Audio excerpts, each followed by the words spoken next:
Welcome to another edition of Maverick University. I'm your host, David Hallberg. Joining me is Evangelist Tim Green, and he was gracious enough to join us after preaching chapel at Providence Baptist College, and so we'll continue our conversation with him. Brother Green, we were talking about caring for the preacher, and we talked about several different categories. I wanted to bring out a contrast between caring for an evangelist or a preacher, maybe it's a missionary on deputation who's got a wife and kids in tow with him on the deputation trail, on the evangelism trail, versus an evangelist that doesn't necessarily have children with him, or maybe his wife doesn't always travel with him. What are the differences, and what should a preacher consider caring for with each of these situations? Well, there would be an added expense, of course, if Yes, you sir. had a family, just in feeding them and housing them. Mm-hmm. And some people, when their children get older, they sing and add something to the service. And they're teenagers, they really are not going to sleep in the same room with mom and dad, so you're going to have to get 2 rooms, or maybe if you have boys and girls, you may have to have 3 hotel rooms. The person would have to consider that. Family like that would need more money, whether or not they got more money. And most evangelists, frankly, I don't know what percentage, but I would say way more than 50%, they flame out within a couple of years, especially if they're dragging their family around with them, because it's just, especially in this day and age, it's just difficult and it's expensive. And, they want to have some of them have motor homes, they get, 6 miles, 8 miles to the gallon. Yeah. And they got to stay together, live together and that thing. I mean, my wife and I, my father-in-law, he had a motor home. So we were living in Michigan then. I had a meeting in Columbus, Ohio, a church I'd never been to before. Mm-hmm. So I packed up her and the 3 boys and off we went. So we get to this church, I'm driving, I can't drive, I've never been a good driver, just to be frank. And, I'm driving this thing, weaving all over the highway, people are honking at me, It's finally you kind of figure it out, and you get to the church, and it used to be, this church used to be a mortuary, a funeral home. Okay. But it had all the stuff in there, still, some of it. And so we park right by that. My wife, she's ready to go home right now. And, it is a little spooky, also. And the pastor, he brought $150 worth of groceries and just, here, this is how you be fed this week. And so that's what we did. And it was just a 3-4 day meeting, which I was happy. And I drove that thing home and told my father-in-law, we're never doing this again. So, and I never did. I never took the family. Some guys did. I always felt like I wanted my kids to have a home. Mm-hmm. I wanted them to go to Christian school. Some people could homeschool.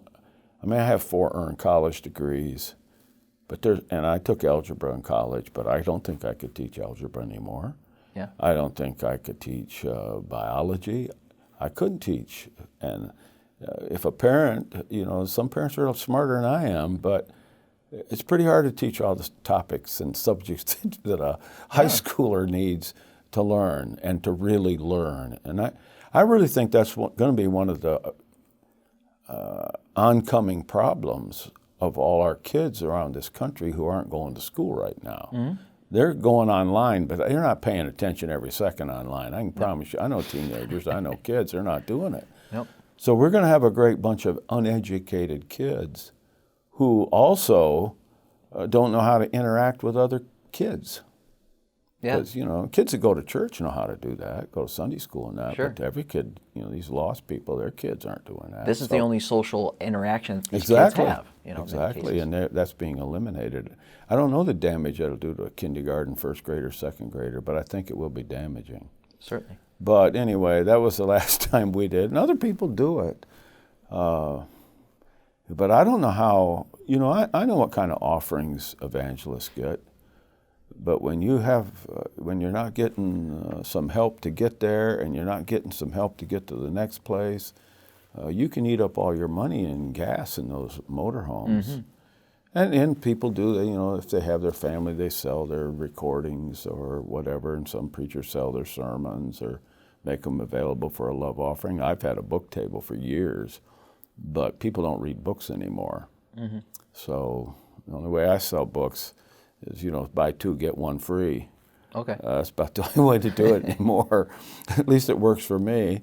Sure. And, they're not doing any good in the warehouse. Better in somebody's house, they can read it. That's right. But that's my take on it. I know other evangelists they're not going to agree with what I just said, and that's their opinion, and they have a right to it. But. Well, missionaries. You talk about flaming out after just a couple of years. A missionary on deputation, there's an end in sight. Yeah. This is when deputation is done, and we're going to the field. While an evangelist, this is an ongoing endeavor. So. Well, I think if a missionary doesn't get his money within a couple of years, he might reconsider his call. Mm-hmm. Not in every case, but if you're going to church after church, and I have a son that's on the mission field. He got his money in a year. Mm-hmm. When he first started, I called 3 or 4 pastor friends of mine. I might have called Brother Gomez. I'm not sure. Maybe I called 10. But I raised him $1,000 a month on telephone in 1 or 2 days. Mm-hmm. And the Lord just said, no, don't do any more. He said he needs to go on deputation, him and his wife. They need to meet people and blah, blah, blah. And they did, and he's got 70 or 80 supporters, and they do very well. God's blessed them and been on the field almost 15 years now. So it's hard to imagine your son as a veteran missionary, but I think 15 years on any mission field in America or the world would be, you'd be a veteran. Certainly. Can you contrast the dynamic of caring for an evangelist versus caring for a pastor that you have coming in to preach? Because we've done that before. Rather than having an evangelist in to preach a meeting, it's a pastor from a sister church. I think pastors, they have a salary. Yes, sir. Evangelists don't. And I think that needs to be taken into consideration. Now, I used to preach in a meeting for a great preacher, Carl Lackey. Mm-hmm. And he called it King James Bible Jubilee, is what they called it. And so my dad would preach there, I would preach there. I don't know, maybe 8 or 10 different preachers would preach there every week. When he'd have it, he had it in the fall and in the spring. Mm-hmm. And I would sometimes go to both of them. Sometimes, it basically ended up, I just went to one of them, and I can't remember which one it was. But anyway, Brother Lackey was so open with me because we were such good friends, the family, and our family with him and his wife. And we'd get down, now here's your check, Tim. Now I gave your dad, he'd tell him about $100 or $200 more. He says, because your dad needs more than you do. And I'd always think, my dad doesn't need more than I do. and part of it is because my mother died when she was 45, and my dad married again about 8 or 9 years later, and he's still married to that lady, and thank God for her. But he always said he had to keep that new woman up. But that's just an odd circumstance. Yeah. And my dad always did get the most. Yeah. But I don't think pastors need as much if they got a salary. I mean, it's like gravy to them, or a marshmallow on the top. And I think some preachers are gone a lot. Some pastors are gone a lot. I don't know how healthy it is. See, pastors don't know what it's like at their church when they're not there. Yeah. But I have filled pulpits for preachers when they're off preaching a meeting and they're not there. It ain't very good. So you've seen the before in the same church and the after. Exactly. Oh, man. There's a lot of difference. Okay. A pastor's such an important, he is besides the Holy Ghost and God working and Jesus saving, the pastor really is the most important person sitting there and ministering there. And people rally to them, and they have respect, at least they should, for their pastor and love for their pastor. I mean, it's kind of like going home for Christmas and there's nobody there. Santa doesn't come, I guess. I don't mean it that way, but, your parents aren't there. It's just it's a strange feeling because, again, I've been there and I've done it. for a lot of churches. I still do it. I still, guys gone, you'll ask me to come, or and I think a pastor needs a vacation. Sure. Oh, absolutely. At least a couple Sundays. Most of them don't take Sundays off, but I think it's a good thing. Can you speak to the difference between, obviously you said pastors have a salary, that was your opening statement, but evangelist, it doesn't, just because they're an evangelist full-time doesn't necessarily mean that every week of the year they're doing not. A meeting and getting a love offering. Yeah, they're not. Can you talk about, especially, the end of the year, December, beginning of the year, that seems, I hear a lot of times from preachers, that seems to be a dead time for evangelists. Yeah, there's different times. December used to be, and I don't know, I guess we mentioned that off camera. Mm-hmm. Yeah, go ahead.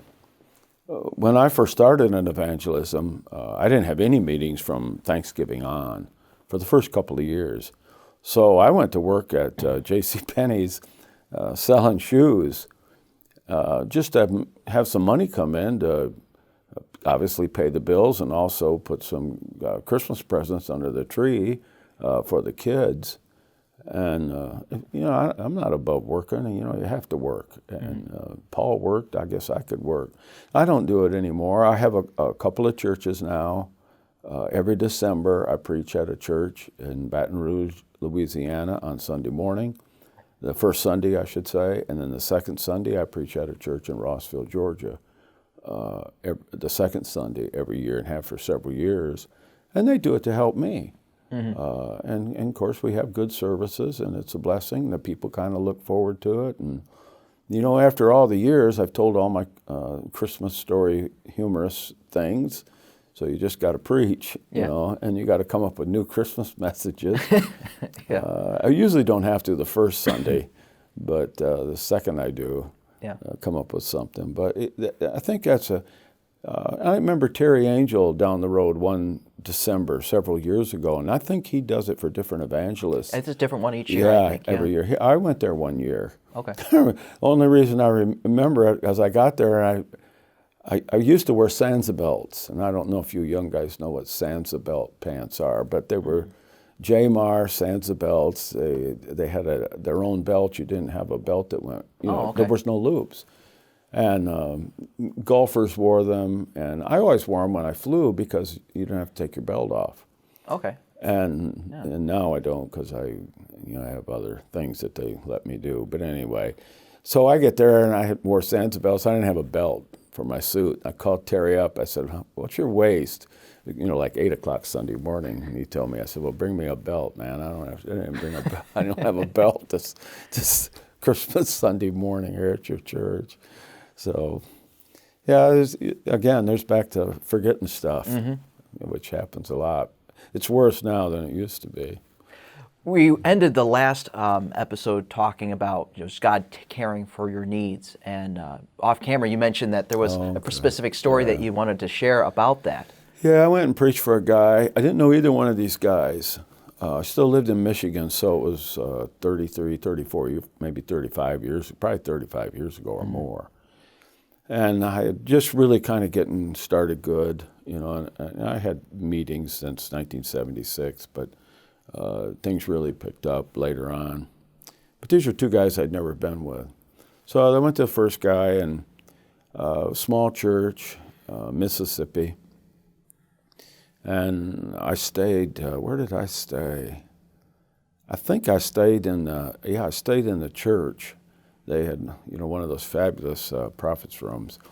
And the last night of the meeting, I sold cassette tapes back in those days. You can tell how long ago it was.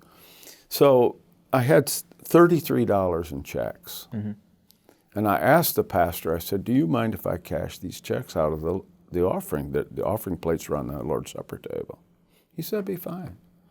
So I went up there, put the 33 checks in there, and $33 worth of checks, and took $33 out. Well, it was easy. There was only $56 in that offering plate. Yeah. It was easy to count that. So we get ready to leave the next day, and Delta Airlines used to have these boxes that you put your suits in. So some airports didn't have them, but our airport did. So I asked him, I said, I want to tape up this. I'd save them because, I didn't want to get messed up. So I'd save them, and I said, you got some tape? I need to tape my suit box up. He said, yeah, there's some in the desk there in the office. So I went there and I pulled out he gave me a love offering of $50. Well, I already knew I'd been shorted $6 right there. So I go and open up that desk drawer. There's a check right there from Mrs. So-and-so for $25 to Tim Green.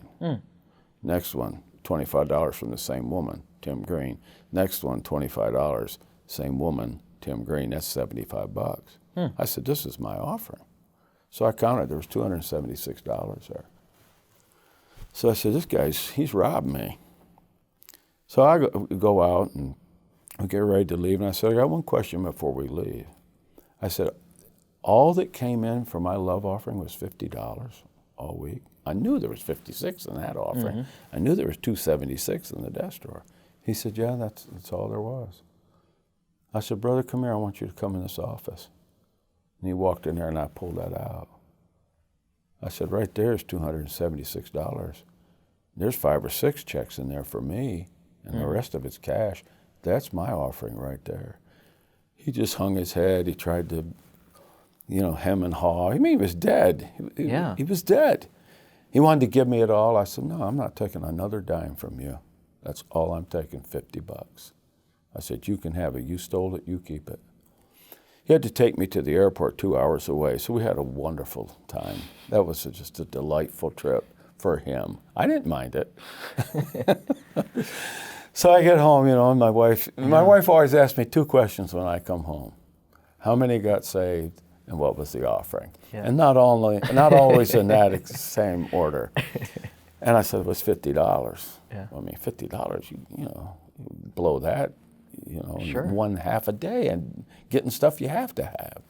So the next week, long story short, the next week I go to this other church I'd never been in near Washington, D.C.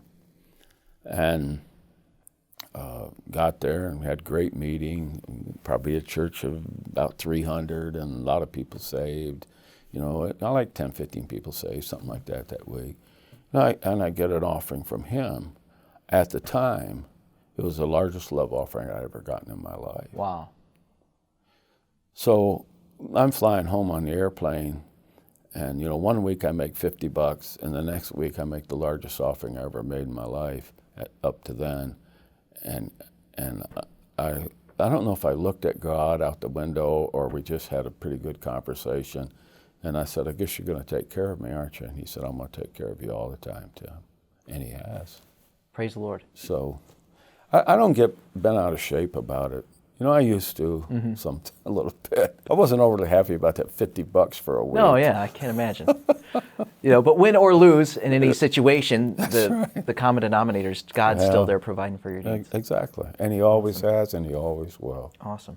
He's a great God. Well, thank you so much for joining us again, Brother Green, and talking with us about that, and what an encouraging thought that is. Join us again with another conversation with Brother Green. You can check out our video archives on YouTube or any of our audio-only platforms. And we thank you so much for joining us.